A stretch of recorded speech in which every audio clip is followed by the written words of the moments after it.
بسم اللہ الرحمن الرحیم۔ السلام علیکم ناظرین۔ حضرت ابو سعید خدری رضی اللہ تعالیٰ عنہ فرماتے ہیں کہ حضرت اسید بن عزیر رضی اللہ تعالیٰ عنہ اپنے باڑے میں ایک رات قرآن مجید پڑھ رہے تھے۔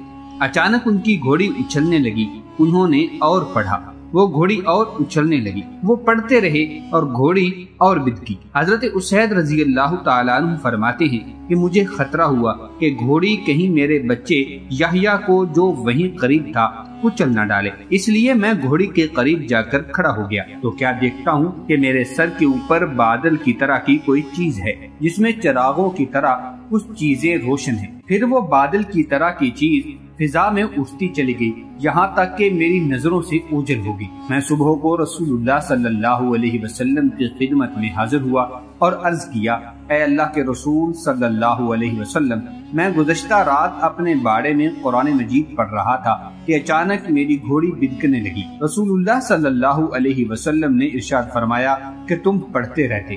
انہوں نے عرض کیا، میں پڑھتا رہا لیکن وہ گھوڑی پھر بدکی۔ رسول اللہ صلی اللہ علیہ وسلم نے ارشاد فرمایا، ابن عزیر تم پڑھتے رہتے۔ انہوں نے عرض کیا، میں پڑھتا رہا پھر بھی وہ بدکتی رہی۔ آپ علیہ السلام نے ارشاد فرمایا، ابن عزیر پڑھتے رہتے۔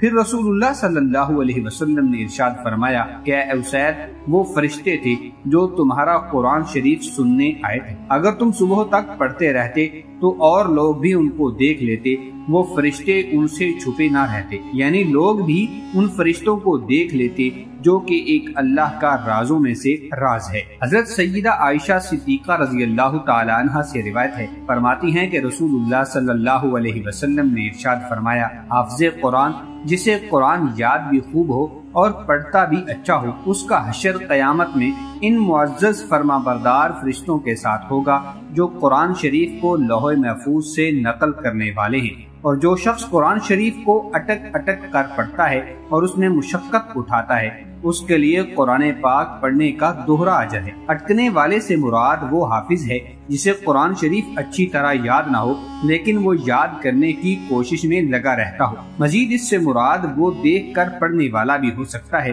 جو دیکھ کر پڑھنے میں بھی اٹکتا ہو لیکن صحیح پڑھنے کی کوشش کر رہا ہو۔ ایسے شخص کے لیے دو اجر ہیں، ایک اجر تلاوت کا ہے اور دوسرا اجر بار بار اٹکنے کی وجہ سے مشقت برداشت کرنے کا ہے۔ ناظرین، کچھ لوگ سوال کرتے ہیں کہ ہم کوشش کے باوجود صحیح طرح قرآن کریم نہیں پڑھ سکتے۔ ہم قرآن کریم پڑھتے ہیں تو بار بار بھول جاتے ہیں یا اٹک اٹک کر پڑھتے ہیں جس سے بہت زیادہ مشقت ہوتی ہے۔ تو ان لوگوں کو اس حدیث پاک پر نبی علیہ الصلوۃ والسلام کے اس فرمان پر غور کرنا چاہیے کہ ان کے لیے دو اجر ہیں، دوہرا ثواب ہے، اس لیے کوشش جاری رکھنی چاہیے۔ قرآن کریم کی تلاوت کو چھوڑنا نہیں چاہیے۔ حضرت ابو ہریرہ رضی اللہ تعالی عنہ سے روایت ہے کہ نبی کریم صلی اللہ علیہ وسلم نے ارشاد فرمایا، صاحب قرآن قیامت کے دن اللہ تعالیٰ کے دربار میں آئے گا تو قرآن شریف اللہ تعالیٰ سے عرض کرے گا، اس کو جوڑا عطا فرمائے۔ اللہ تعالیٰ کی طرف سے اس کو کرامت کا تاج پہنایا جائے گا۔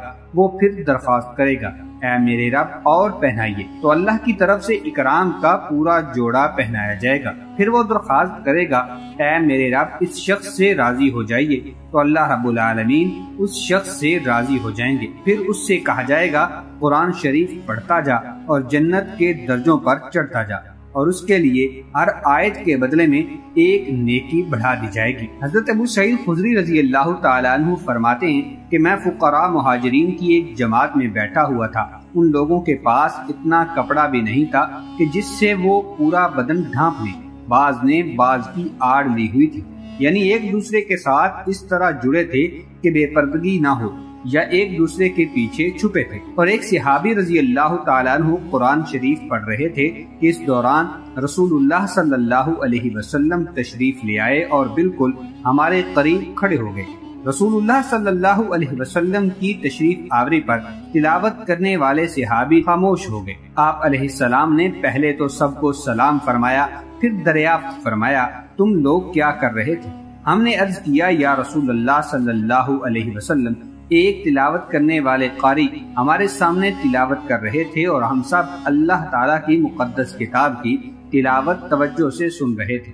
رسول اللہ صلی اللہ علیہ وسلم نے فرمایا، تمام تعریف اللہ تعالیٰ کے لیے جنہوں نے میری امت میں ایسے لوگ بنائے کہ ان میں مجھے ٹھہرنے کا حکم دیا گیا۔ اس کے بعد رسول اللہ صلی اللہ علیہ وسلم ہمارے درمیان بیٹھ گئے تاکہ سب کے برابر رہیں، کسی سے قریب کسی سے دور نہ ہوں۔ پھر سب کو اپنے ہاتھ مبارک سے حلقہ بنا کر بیٹھنے کا حکم فرمایا۔ چنانچہ سب حلقہ بنا کر نبی کریم صلی اللہ علیہ وسلم کی طرف منہ کر کے بیٹھ گئے۔ حضرت ابو سعید خدری رضی اللہ تعالیٰ عنہ فرماتے ہیں، میں نے رسول اللہ صلی اللہ علیہ وسلم کو دیکھا، آپ نے مجلس والوں میں میرے علاوہ کسی کو نہیں پہچانا۔ آپ علیہ السلام نے ارشاد فرمایا، اے فقراء مہاجرین کی جماعت، تمہیں قیامت کے دن کامل نور کی خوشخبری ہو، اور اس بات کی بھی کہ تم مالداروں سے آدھا دن پہلے جنت میں داخل ہوگے، اور یہ آدھا دن 500 سال کا ہوگا۔ حضرت سعد بن ابی وقاص رضی اللہ عنہ فرماتے ہیں کہ میں نے رسول اللہ صلی اللہ علیہ وسلم کو یہ ارشاد فرماتے ہوئے سنا کہ یہ قرآن کریم فکر اور بے قراری پیدا کرنے کے لیے نازل ہوا ہے۔